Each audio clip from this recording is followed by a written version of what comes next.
হরি বল। একটা 80 বছরের দাদু রাস্তার পাশে বসে তাস খেলছে, আর একটা 8 বছরের ছেলে রাস্তা দিয়ে হরিনামের মালা হাতে নিয়ে, কপালে তিলক পরে, গলায় তুলসীর মালা পরে রাস্তা দিয়ে হরিনাম করতে করতে যাচ্ছে। তখন সেই 80 বছরের দাদু তাস খেলতে খেলতে ওই ছোট্ট ছেলেটিকে ডেকে বলছে, খোকা শোন, এদিকে আয়, শুনে যা। দাদু, দাদু তুমি আমায় ডাকছো? হ্যাঁ, শুনে যা।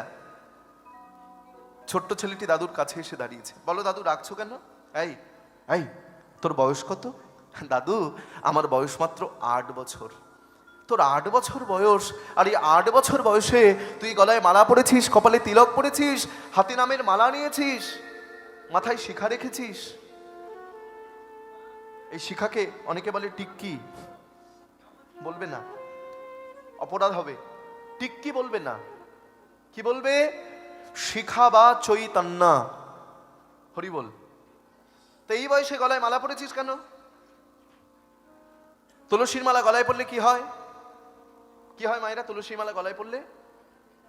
জানো তো তোমরা? তুলসীর মালা গলায় পড়লে মাথায় বাজ পড়ে না, তুলসীর মালা গলায় পড়লে সাপে পর্যন্ত কাটে না, এই দেহে কিন্তু দুরারোগ্য কোনো ব্যাধি হয় না। এবং প্রতিদিন স্নান করার সময় ওই তুলসী ধৌত জলে স্নান করলে সর্বতীর্থে স্নান করা হয়ে যায়। তখন সেই ছোট্ট ছেলেটি বলছে, দাদু আমার রাস্তা তো অনেক দূর, আমাকে অনেক দূর যেতে হবে, তাই দেরি না করে আমি সকাল সকাল এই পথে নেমে পড়েছি। কীর্তন শোনার উপযুক্ত সময় হচ্ছে সকাল। প্রাতকালে উঠে যেবা করয়ে কীর্তন,